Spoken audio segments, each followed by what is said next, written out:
On Christmas Day, when the table was lit up with festive lights, my daughter poured a glass of wine over me in front of the children, relatives, and all the guests.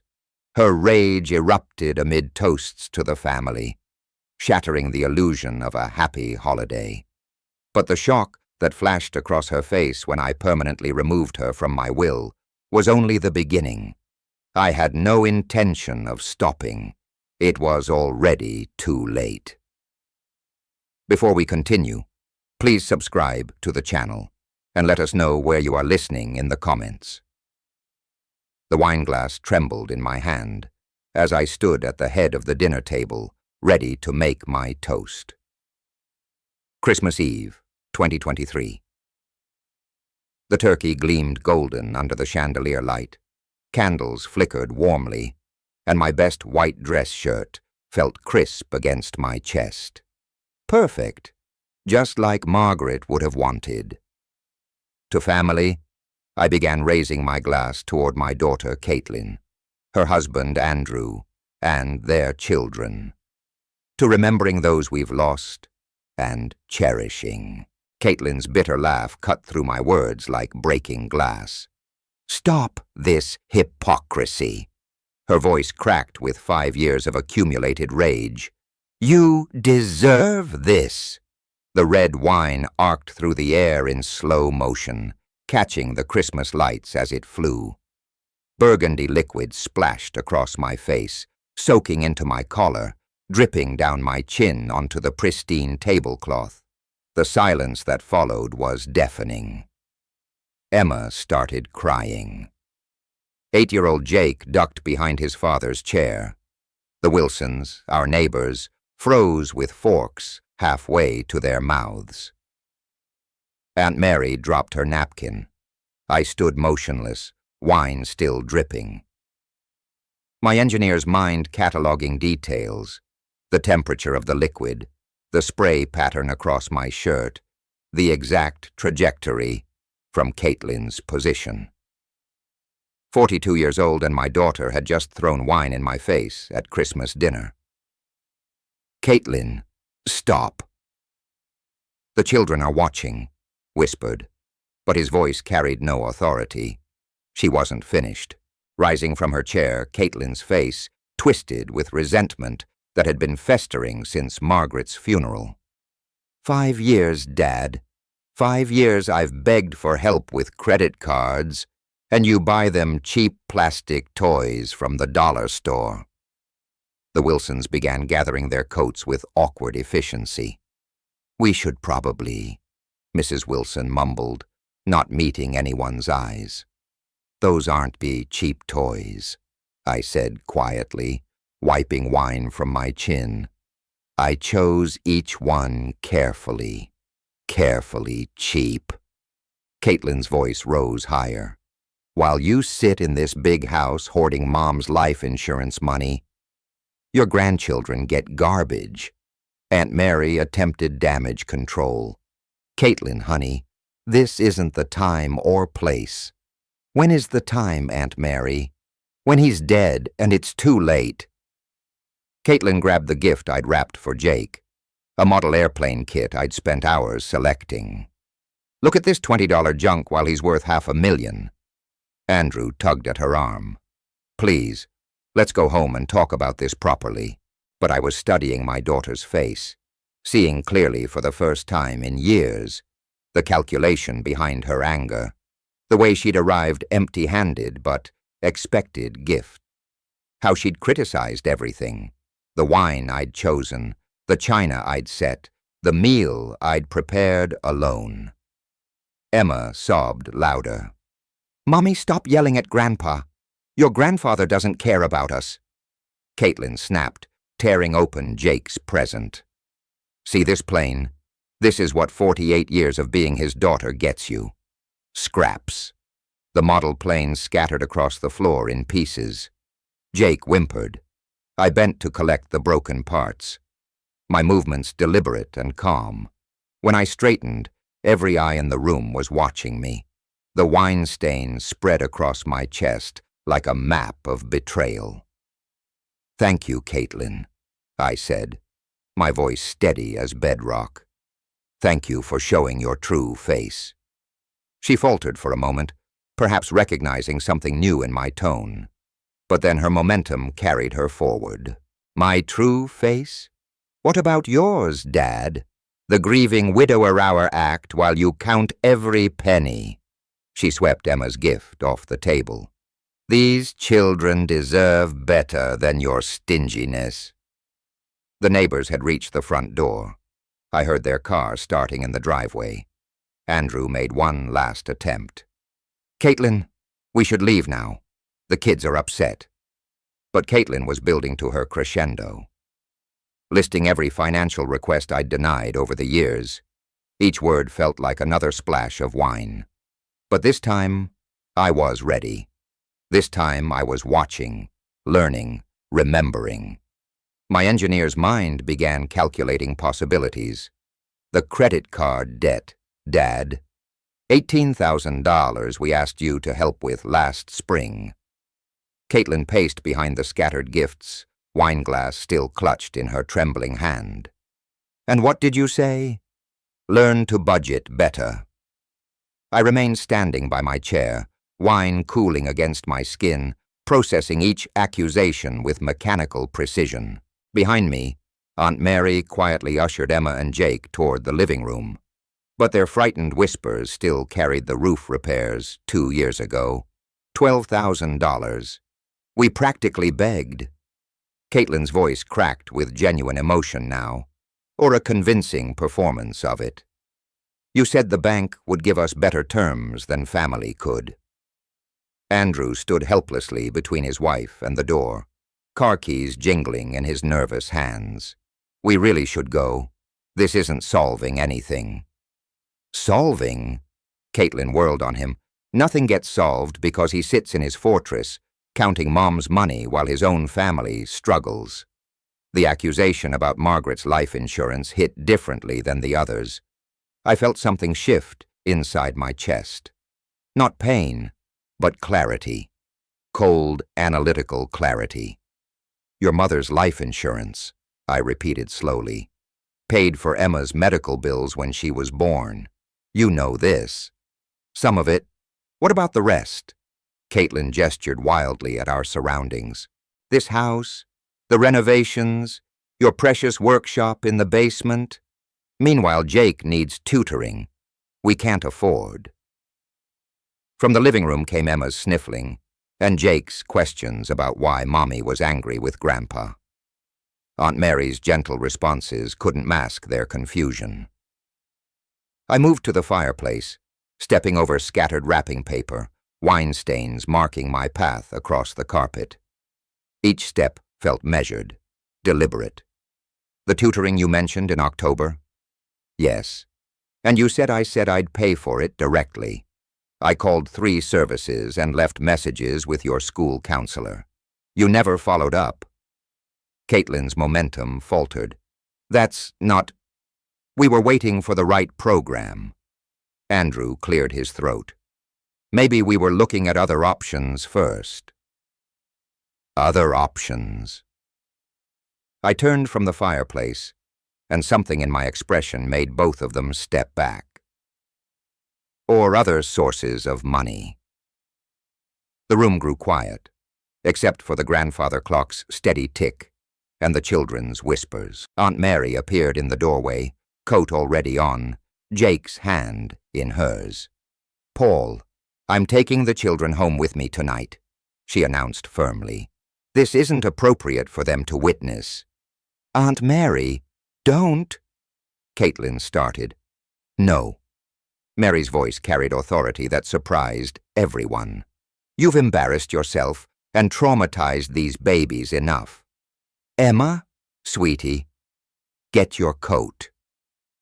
As my great-niece helped the children gather their things, I watched Caitlin's face cycle through emotions. Anger, frustration, and something that might have been shame, but not remorse. Never remorse. "Fine." Caitlin slammed her wineglass on the mantel. "Take them. Let Grandpa explain why Christmas was ruined." Christmas was ruined. I said quietly. "The moment you chose cruelty over gratitude." Andrew jingled his keys more frantically. "Caitlin, please, let's just go home and cool off." But I wasn't finished. 5 years of careful patience, of hoping she'd mature, of excusing her behavior because she was grieving too. All of it crystallized into perfect understanding. "Andrew, take your wife home." I met his eyes directly. "And don't bring her back." "Dad," Caitlin's voice pitched higher. "You can't just—" "I can." "I am." I straightened to my full height. "We wind-stained, but unmoved. You are no longer welcome in this house. You are no longer my daughter." The silence that followed felt different from before. Final. Caitlin stared at me, mouth opening and closing wordlessly. Andrew grabbed her arm, already moving toward the door. "You'll regret this," she whispered, and then louder. "You'll die alone in this house, counting your money, and no one will care."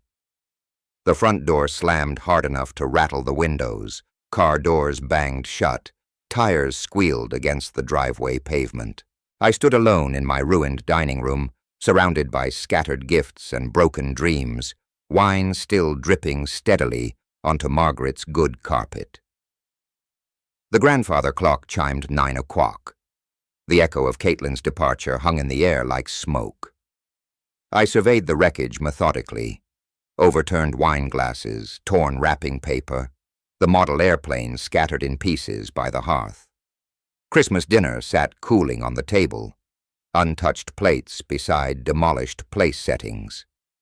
I walked through each room with deliberate steps, documenting the destruction.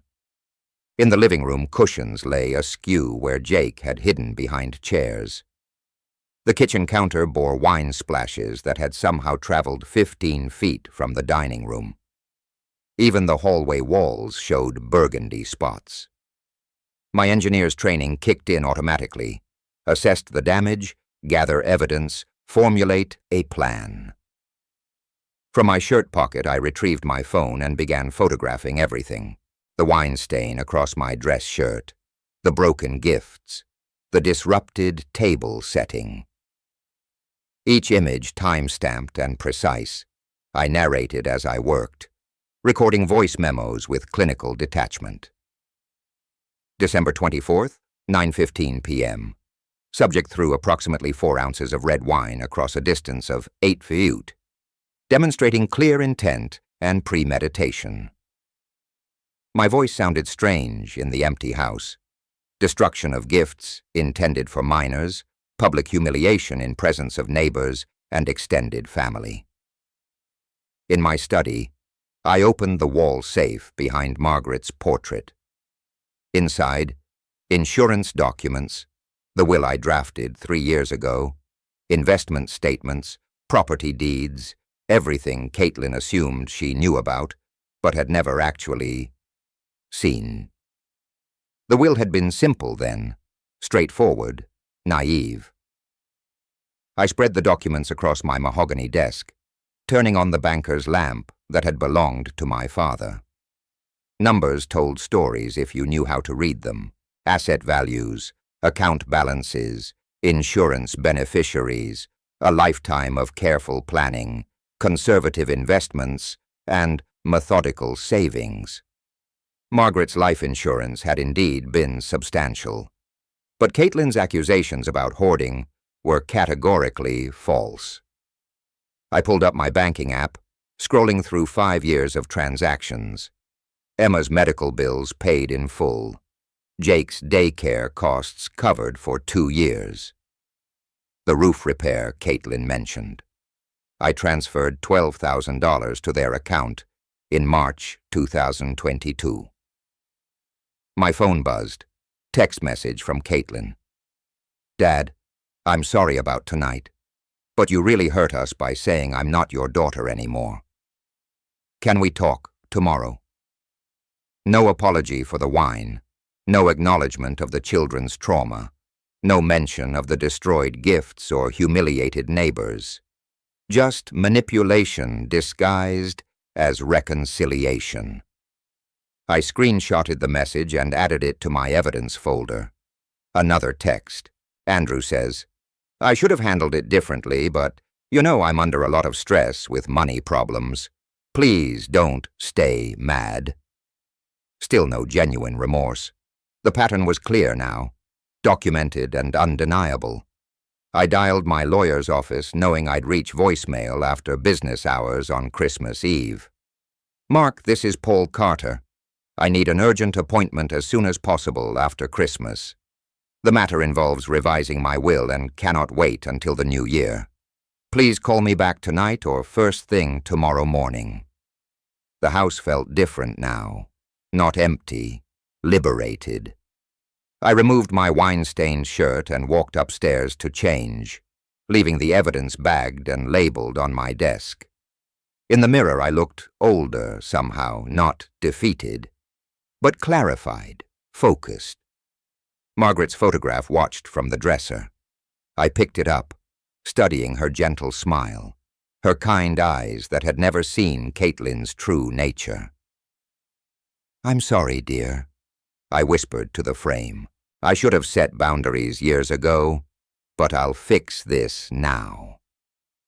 Back in my study, I pulled out a yellow legal pad and began making lists: assets to protect, documentation to gather, legal strategies to research.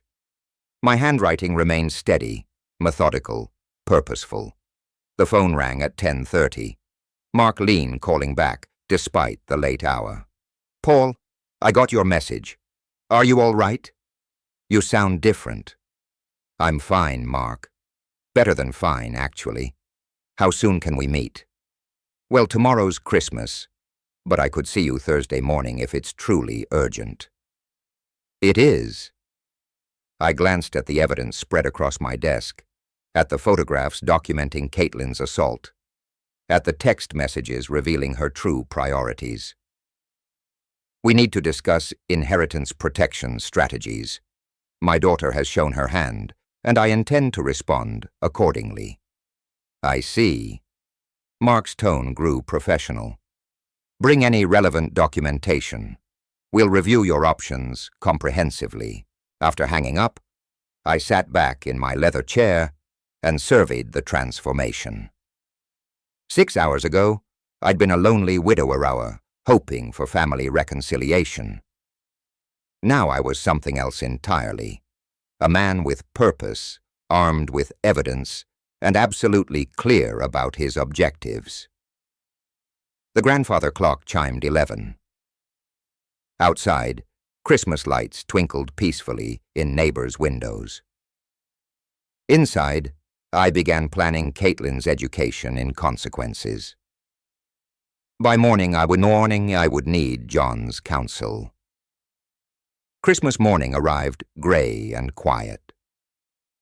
I drove to downtown Arlington through empty streets, my folder of printed photographs and legal documents resting on the passenger seat. The Maple Loaf Cafe glowed warm against the winter landscape, one of the few establishments open on the holiday. John was already waiting in our usual corner booth when I arrived, coffee steaming before him. 70 years of friendship had taught us to read each other's faces, and his expression shifted immediately when he saw mine. "Paul, you look like you haven't slept." He stood to embrace me, then gestured for me to sit. "What's wrong?" Sarah, our regular waitress, appeared with a second coffee mug. "Morning, Mr. Carter." The usual breakfast. "Just coffee for now, Sarah." "Thank you."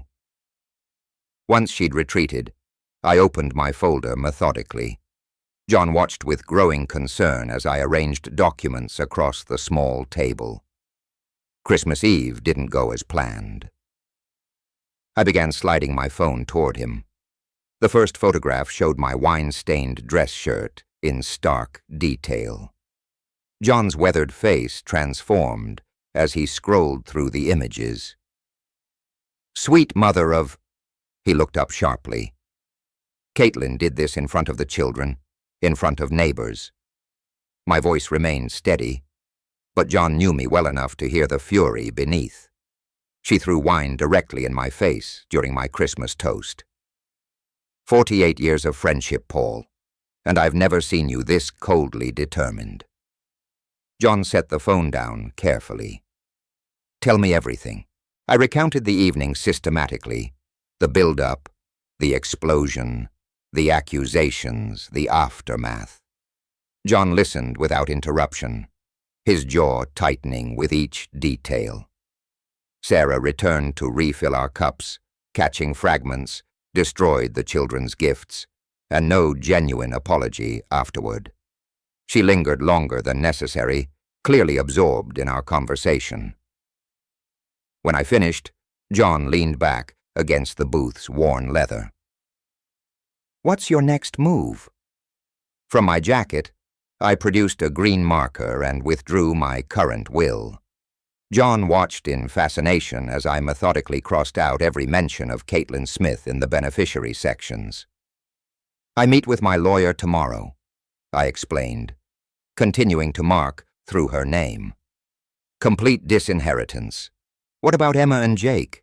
Their innocence in this mess.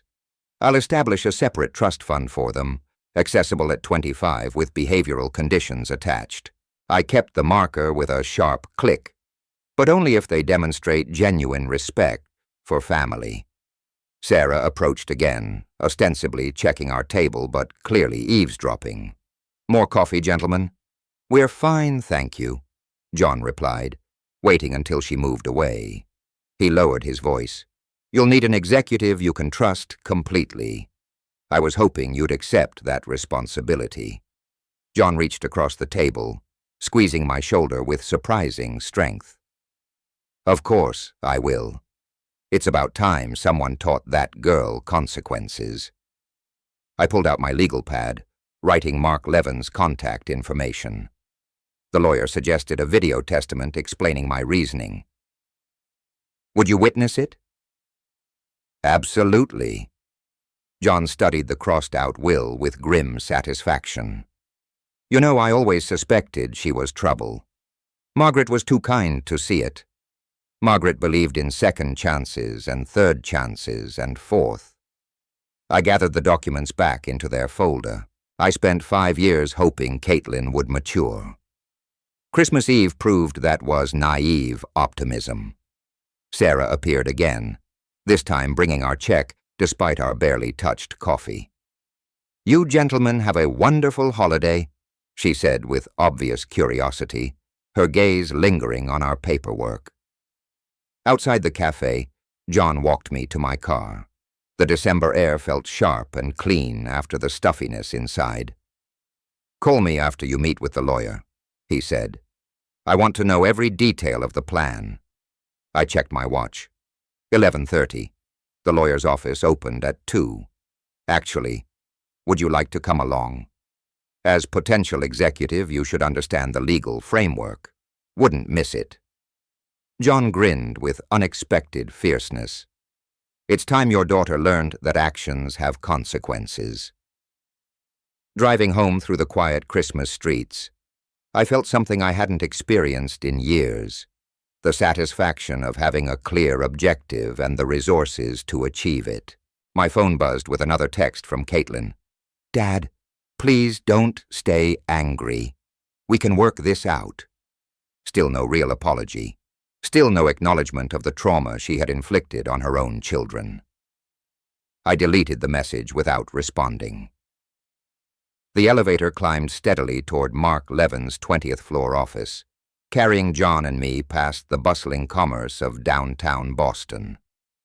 Through the glass walls, the city sprawled in every direction, busy even on the day after Christmas. Mark's secretary, Linda, greeted us with professional warmth despite the holiday scheduling. Mr. Carter, Mr. Miller, please go right in. Mr. Levin is reviewing your preliminary documents now. Mark stood behind his mahogany conference table, my folder of evidence spread before him like case exhibits. At 55, he possessed the careful precision of someone who'd handled too many family disputes. Paul, I've examined your photographs and timeline. He gestured toward chairs facing the document array. This level of documentation is impressive for someone without legal training. Engineering habits, I replied, settling across from him. When something breaks, you analyze the failure systematically. John took the chair beside me, studying the formal atmosphere with keen interest. Mark had arranged everything with courtroom precision: evidence photos, text message printouts, witness statements from Aunt Mary. Before we proceed, Mark continued, I need to stress that dramatic will changes often trigger legal challenges. Your daughter could claim undue influence, mental incompetence, or emotional coercion. That's why the documentation matters, I said. Every photograph is time-stamped.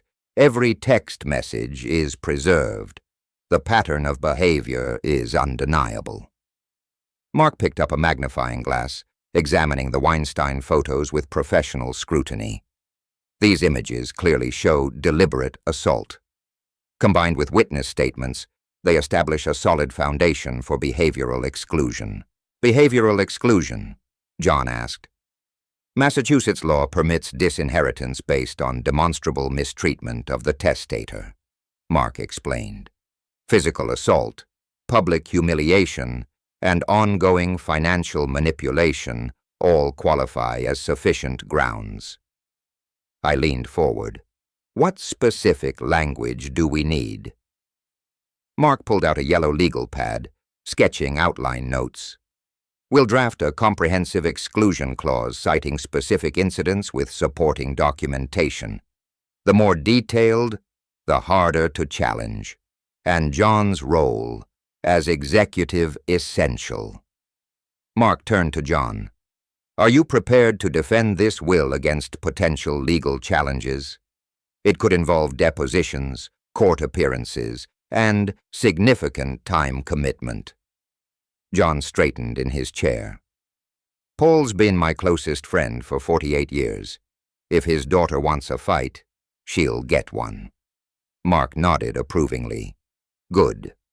Now I recommend creating a video testament explaining your reasoning in your own words. Courts find personal testimony particularly compelling when challenging claims of mental incompetence. How detailed should it be? Extremely detailed. Explain the specific incidents, your emotional response, the impact on family relationships. Mark made additional notes. We'll film it here next week with Linda as witness. I withdrew my current will, showing Mark the green ink crossouts.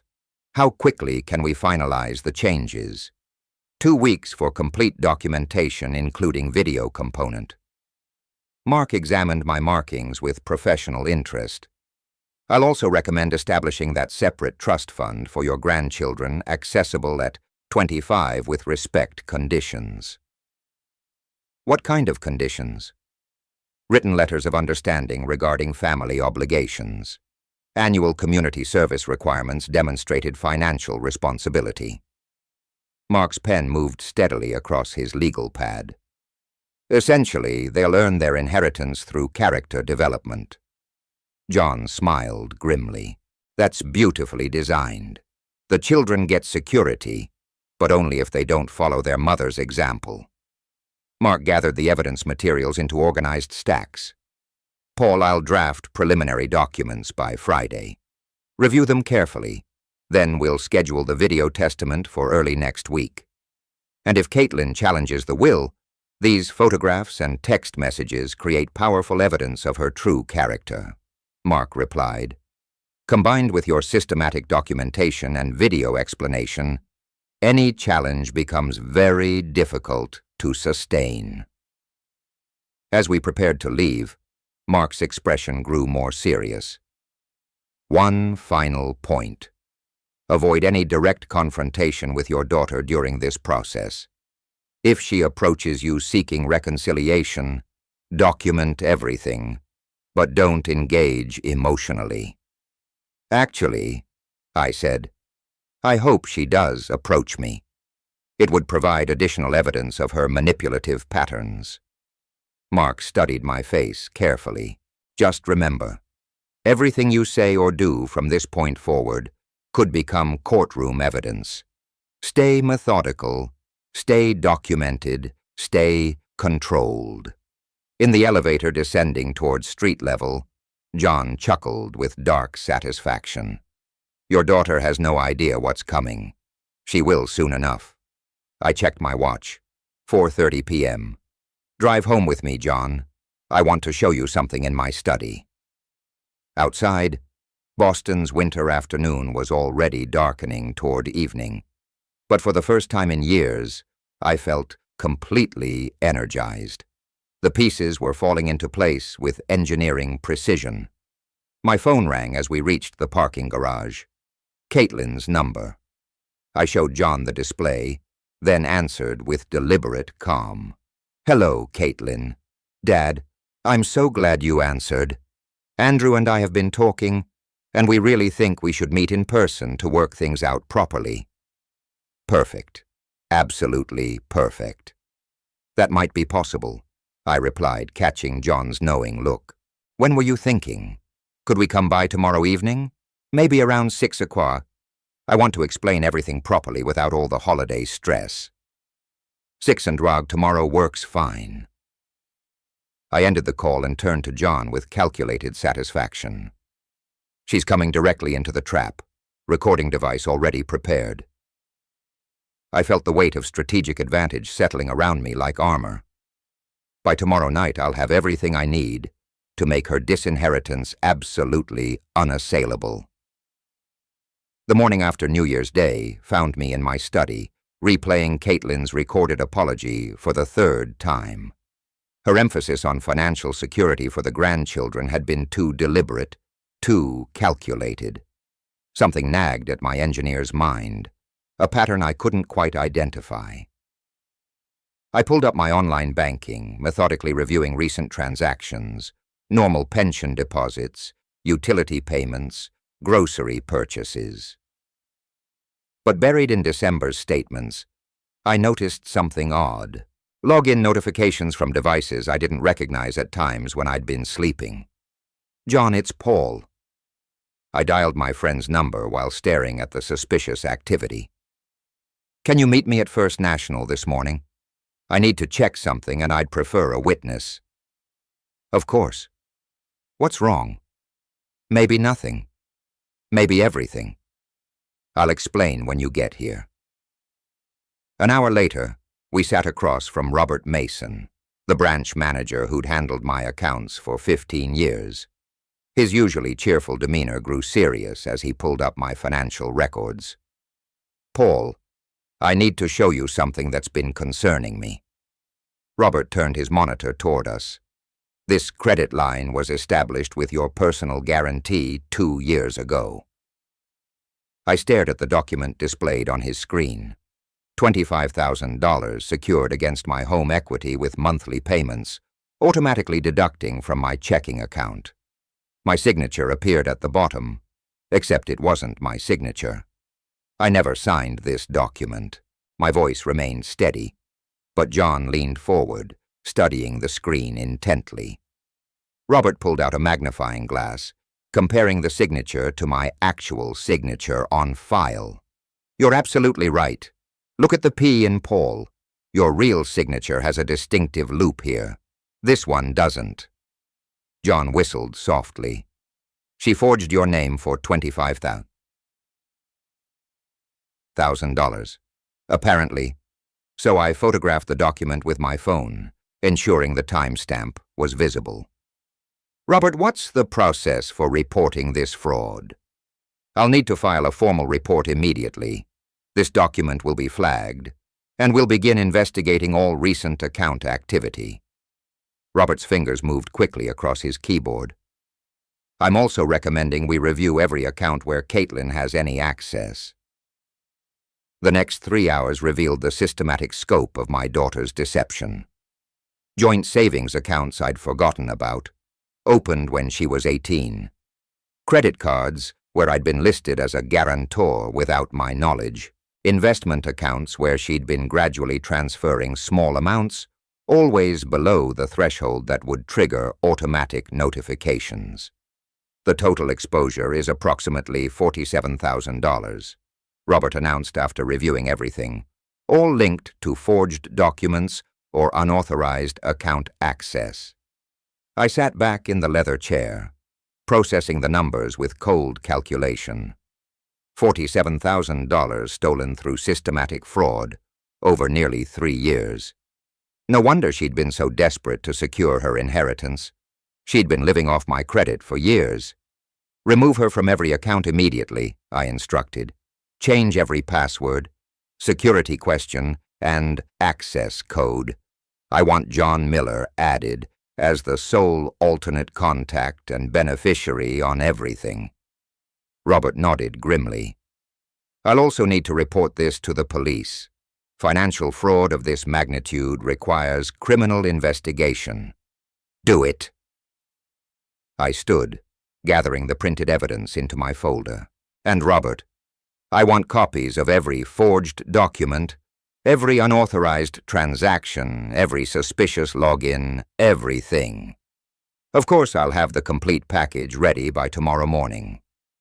Outside the bank, John shook his head in amazement. $47,000, Paul. She's been systematically robbing you blind. The recording from her apology visit makes perfect sense now, I replied, walking toward my car. She wasn't worried about our relationship. She was worried about losing access to my accounts. My phone rang as we reached the parking lot. Mark Levin. Paul, perfect timing. How did the banking review go? Better than expected, worse than I feared. I summarized the forgery discoveries while John listened from the passenger seat. We have documented proof of systematic financial fraud. Excellent. That strengthens our position considerably. Mark's voice carried professional satisfaction. Can you meet me tomorrow afternoon? I want to review everything before we finalize your new will. Absolutely. And Mark, I think we need to discuss criminal charges as well. After hanging up, I drove home through Arlington's quiet January streets, my mind calculating the next phase of strategy. The financial fraud gave me leverage I hadn't expected. Criminal exposure that could send Caitlin to prison if she chose to challenge the will. But something still bothered me about those suspicious device login. If she'd been accessing my accounts electronically, what else might she have been monitoring? John, when we get to my house, I need to check something on my home computer. This fraud investigation might be more complicated than we realized. The pieces of the puzzle were falling into place with mathematical precision, revealing a pattern of deception far more sophisticated than a simple whine. Throwing tantrum. That evening, after John had left to process the day's shocking revelations, I sat in my home office, staring at suspicious email notifications, Logan alerts from locations I'd never visited. At times, I'd been asleep. The financial fraud was just the beginning. Someone had been systematically monitoring my digital life. I called Alex Reed, the IT security specialist Mark had recommended for exactly these situations. Alex, this is Paul Carter. Mark Levin gave me your number. I need someone to examine my home network immediately. What type of security concerns are you experiencing, Mr. Carter? Unauthorized access to my financial accounts, suspicious login activity, and possibly more. I glanced at the old iPad sitting on my guest room desk, the device I'd barely used since purchasing it 3 years ago. Can you come tomorrow morning? Absolutely. Bring all your devices and don't touch anything until I arrive. Alex proved to be a methodical professional in his 30s, arriving with a briefcase full of diagnostic equipment. Within an hour, his laptop displayed a network map showing every device connected to my home Wi-Fi, including several I didn't recognize. Mr. Carter, someone has been systematically accessing your network from multiple devices over the past 2 years. Alex pointed to his screen, highlighting unauthorized connections. They've logged into your banking apps, email accounts, and even your medical records portal. From where? Let me trace the device, signatures. His fingers flew across the keyboard. This is interesting. Most of the access is coming from a device physically located in your house. My blood chilled. Show me. Alex led me to the guest room, straight to the iPad I'd forgotten about. He powered it on, revealing a screen filled with my personal applications. Banking, email, insurance, investment accounts, all logged in, all accessible, all monitored. Someone configured this device to mirror your accounts and maintain constant access. Alex scrolled through the activity logs. They've been watching your financial activity, reading your emails, even monitoring your medical appointments. This iPad has been in my guest room for 3 years. Caitlin always stayed here when she visited. Then she's had complete surveillance capability over your private life. Alex began taking screenshots of the evidence. But there's more. Look at this. He opened the messaging app, revealing a conversation thread between Caitlin and Andrew that made my chest tighten with betrayal and fury. Caitlin, still waiting for the old man to kick the bucket. How much longer, Andrew? He's 68 with heart problems. Can't be much longer. Caitlin, I've been monitoring his accounts, still spending money like he'll live forever. Andrew, at least we know exactly what we'll inherit when the time comes. Caitlin, if he doesn't change his will first, that's why I need to stay in his good graces. Alex watched my face as I read their casual discussion of my mortality. There are dozens more messages like this, spanning 2 years. Should I document everything? Yes. Screenshot every message, every login, every unauthorized access. My voice sounded strangely calm, even to my own ears. I want a complete digital forensics report. For the next 3 hours, Alex systematically documented the scope of Caitlin's surveillance. Banking transactions monitored in real time. Emails read before I saw them. Medical records accessed to track my health status. Even my lawyer consultations with Mark had been observed through my calendar app. She knows about your will changes, Alex noted, reviewing recent activity. Your appointment confirmations with Mark Levin were all accessed from this device. Then she's preparing for a legal challenge. I sat heavily in my desk chair, processing the implications. She's been playing a much longer game than I realized. Alex finished compiling his evidence report, over 200 screenshots, access logs, and digital fingerprints proving systematic invasion of privacy. Mr. Carter, this is criminal stalking and identity theft. You need to press charges.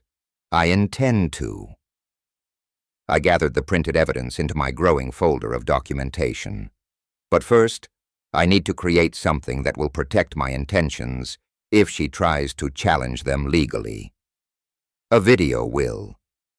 Exactly. If Caitlin is watching my digital activity, she'll see me creating it.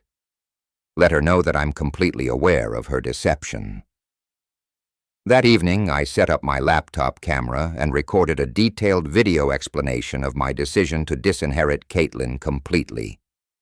I spoke directly to the lens, methodically presenting each piece of evidence: the wine-throwing assault, the forged financial documents, the surveillance, the callous messages about waiting for my death.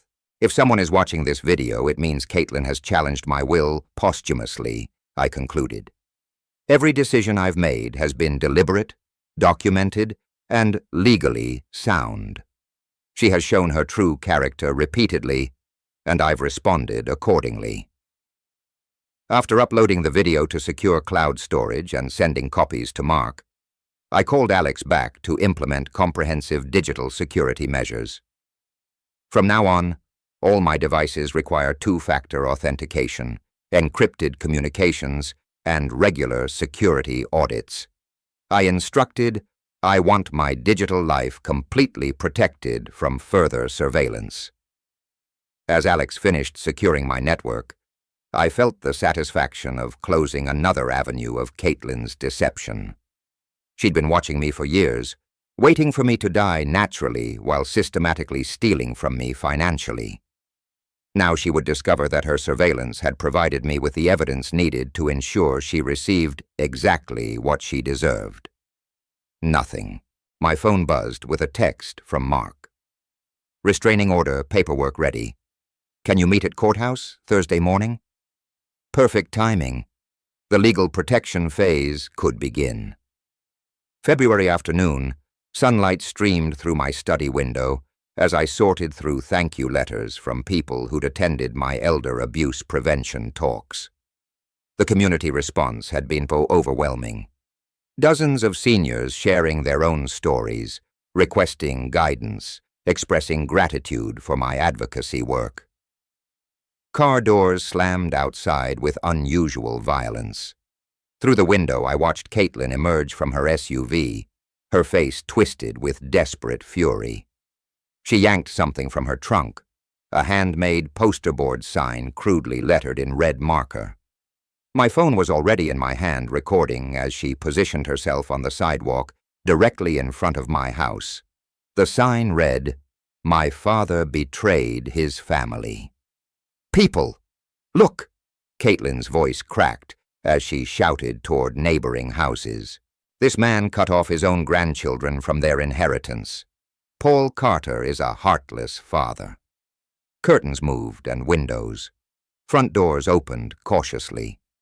Mrs. Wilson appeared on her porch, phone already recording. Other neighbors emerged, drawn by the commotion, but maintaining careful distance. I remained inside, methodically filming through the window while dialing the police. "This is Paul Carter at 247 Maple Street. My daughter is violating her restraining order by approaching my property. Officers are en route, Mr. Carter. Stay inside and document everything." Caitlin paced the sidewalk like a caged animal, holding her sign high for maximum visibility. "He has $500,000, and he won't give his grandchildren a penny. What kind of grandfather abandons innocent children?" "Caitlin Smith," Mrs. Wilson called from her porch. "We read about you in the newspaper. The financial fraud charges. Lies." Caitlin whirled toward her. "He's manipulating the media. I made one mistake at Christmas, and now he's destroyed our whole family." More neighbors gathered, smartphones capturing everything. The Wilsons' teenage son live-streamed on social media. By now, dozens of people were witnessing Caitlin's public meltdown in real time. 2 Arlington police cruisers arrived with lights flashing, but no sirens, a measured response that suggested they'd dealt with domestic situations before. Officers approached Caitlin with professional calm, while I met them at my front door with a copy of the restraining order. "Here's the legal documentation," I told Officer Martinez, handing him the paperwork. "She's prohibited from approaching within 500 feet. Ma'am, you need to step away from this property immediately." Officer Martinez called to Caitlin. "This is my father," she screamed, brandishing her sign like a weapon. "I have a right to see my own father." "Actually, you don't." Officer Martinez approached her steadily. "You're in violation of a legal restraining order. Put the sign down and place your hands behind your back. This is insane. Dad, stop this madness. I'm your daughter." I stepped onto my front porch, maintaining the safe distance required by law, and met her eyes directly. "My daughter died that night." She threw wine in my face. "You're just someone who happens to share my DNA." The handcuffs clicked shut around Caitlin's wrists. Her sign fell to the pavement, crumpled and forgotten. As officers guided her toward the patrol car, she twisted around for one final appeal. "Dad, please think about Emma and Jake. They love their grandfather. Emma and Jake will have education funds when they turn 25, I replied calmly, if they learn to show respect and gratitude, qualities their mother never possessed. The police car pulled away, carrying Caitlin toward processing and booking. Neighbors began dispersing, but several approached me with expressions of support rather than curiosity. "Paul, we saw your interview in the Herald," Mrs. Wilson said, walking up my driveway. "That poor woman doesn't realize how much damage she's done to her own case." "It's sad, really," I replied, watching the patrol car disappear around the corner. "But some people never learn that actions have consequences."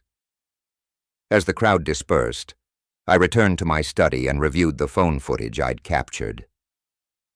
47 minutes of Caitlin violating her restraining order, making public accusations, and demonstrating exactly the kind of unstable behavior that had led to her legal troubles in the first place.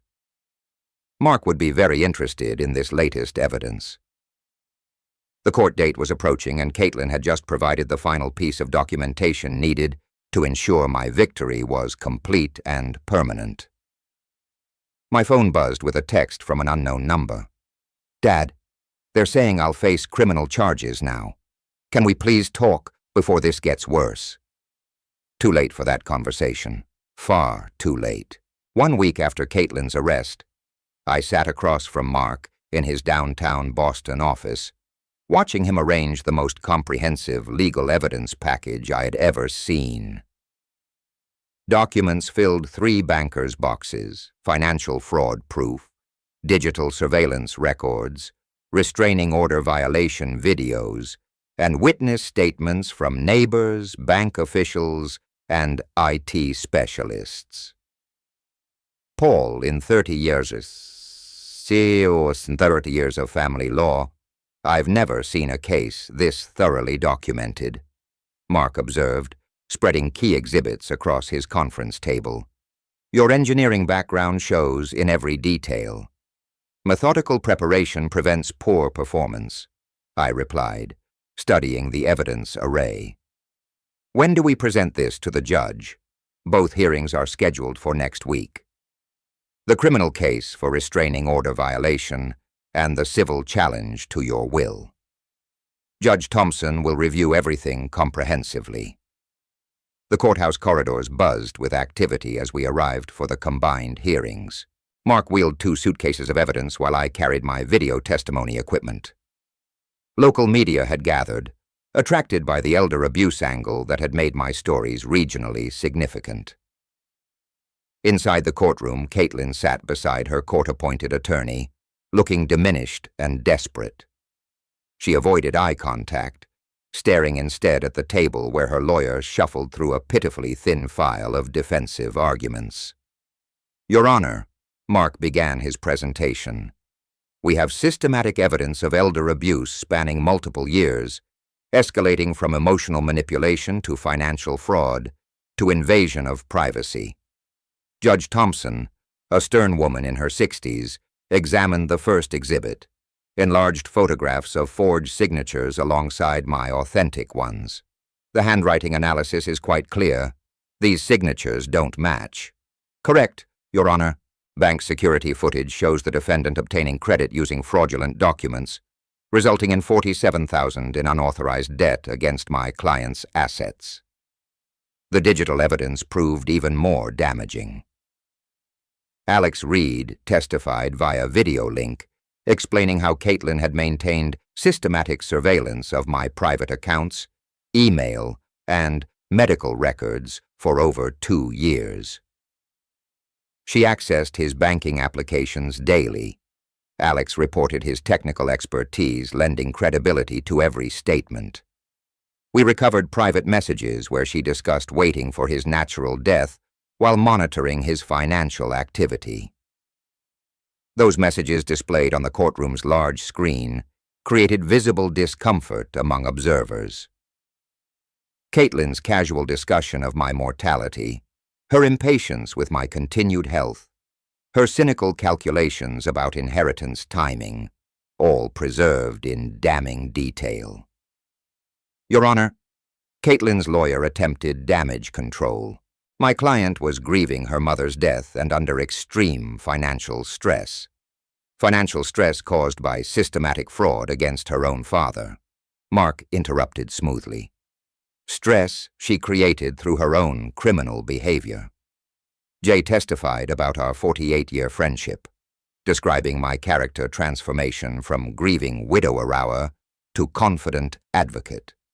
His emotional testimony about witnessing the wine-throwing incident provided powerful context for my subsequent decisions. Paul became a different man after that Christmas Eve, John explained. Not bitter, but determined, focused on protecting himself and helping other elderly people facing similar manipulation. The final piece of evidence was my video will explanation recorded in Mark's office with professional lighting and sound. Judge Thompson watched intently as I methodically explained each decision, referenced specific incidents, and demonstrated my complete mental competence. If someone is viewing this recording, it means my daughter has challenged my will. Posthumously, my recorded voice stated calmly, every decision documented here was made deliberately with legal counsel and based on substantial evidence of her systematic abuse and financial exploitation. Caitlin's lawyer made one final attempt. Your Honor, families have conflict. This seems like an extreme response to a single evening of emotional outburst. Counselor, Judge Thompson interrupted sharply. The evidence shows systematic financial fraud, privacy invasion, and ongoing manipulation spanning years. This is not a family conflict. This is elder abuse. The verdicts came swiftly. Criminal conviction for restraining order violation resulting in community service and extended protection orders. Complete validation of my new will with all challenges dismissed. Legal fees awarded to my side, further devastating Caitlin's financial position. Outside the courthouse, media representatives requested statements about my victory and its implications for elder abuse prevention. Justice has prevailed, I told the cameras, standing confidently beside Mark on the courthouse steps. My grandchildren will receive educational support when they turn 25, but only if they demonstrate the respect and gratitude their mother never learned. Real family is built on love and respect, not genetic obligation. As I drove home through Arlington's familiar streets, I felt something I hadn't experienced in over a year. Complete peace. The methodical campaign that began with documenting wine stains had culminated in total victory, legal validation, and community support. Christmas was 3 weeks away, time to plan a celebration worthy of my new chosen family. Christmas Eve morning 2024. Exactly 1 year since Caitlin threw wine in my face. I stood in the same kitchen preparing Christmas dinner with genuine joy instead of desperate hope. The guest list had changed dramatically. John and his new girlfriend Ruth, Alex Reed with his wife Sarah, and 6-year-old son Tommy, Aunt Mary, the Wilson neighbors, and Detective Morrison, who'd become a friend during the fraud investigation. I set the dining room table with care, placing a manila envelope at each person's place setting. Inside each envelope, a copy of my final will explained in simple terms, showing how respect and loyalty had earned them shares in my estate. Uncle Paul. Tommy burst through the front door ahead of his parents, his energy filling the house with the sound I'd missed most. Children's laughter without fear or tension. Tommy, my engineer in training, I replied, kneeling to his level. Did you bring the blueprint we discussed? He proudly displayed a crayon drawing of a rocket ship, complete with detailed specifications only a 6-year-old could imagine. This is the engine that runs on Christmas cookies. See? Brilliant design. We'll build a prototype after dinner." As guests arrived, the house transformed into something Margaret would have loved. A home filled with people who chose to be here, who valued relationships over inheritance expectations. John carved the turkey while Ruth arranged flowers. Sarah helped with side dishes, while Alex tested the wine I'd selected with actual expertise instead of marketing pretension. At 7 o'clock, we gathered around the same table where my family had imploded 12 months earlier. The contrast felt profound, but not forced. Genuine happiness replacing desperate, wishful thinking. "Before we eat," I announced, standing at the head of the table, "I want to explain these envelopes. Last Christmas, I learned that DNA doesn't create family. Love, respect, and mutual support. That's what makes people family." Tommy opened his envelope first, reading aloud with 6-year-old determination. "Tommy Reed will receive Uncle Paul's engineering books and workshop tools when he turns 18, if he continues being curious and kind." Laughter rippled around the table as others discovered their bequests. John inheriting the house and primary estate management, Alex receiving technology assets and educational funds for Tommy, the Wilsons getting Margaret's garden and greenhouse, Aunt Mary receiving family photographs and heirlooms. "This is beautiful, Paul," Ruth whispered, studying her document. "You've created family through choice, rather than genetics." "Margaret always said families grow through love, not just biology," I replied, raising my wine glass in the same spot where Caitlin's assault had begun this journey to real family. The people who choose to love us for who we are, not what we can provide. 8 glasses rose in unanimous toast. Tommy clinked his apple juice against my wine with ceremonial seriousness. During dinner, conversation flowed naturally between updates on the elder abuse support group I'd started, Tommy's school projects, John and Ruth's travel plans, and Alex's latest security consulting success. No one mentioned Caitlin or the legal battles. That chapter had closed completely. After dessert, while Sarah and Ruth organized leftover distribution, and John helped Tommy design rocket modifications, I stepped outside into the crisp December night. Stars shone clearly above Arlington, and Christmas lights twinkled in neighbors' windows like earthbound constellations. The transformation felt complete, but not finished, an ending that was simultaneously a beginning. 1 year ago, wine had dried on my shirt while I planned methodical revenge. Tonight, laughter echoed from my dining room, while people I truly loved celebrated it together. Margaret's presence felt strong in the winter air, not as memory, but as approval. I'd learned her most important lesson. Real families are built through daily choices to love, respect, and support each other.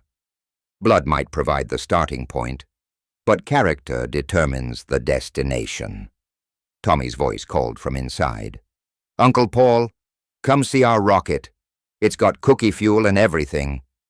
I smiled up at the stars one final time, then returned to my house, my home, where my chosen family waited with engineering blueprints drawn in crayon, and hearts full of the only inheritance that truly mattered. Love freely given, and gratefully received.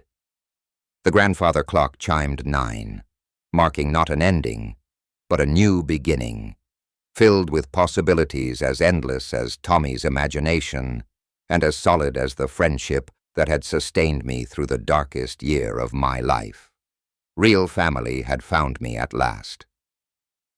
If you like this story, please like this video, subscribe to the channel, and share your impressions of this story in the comments.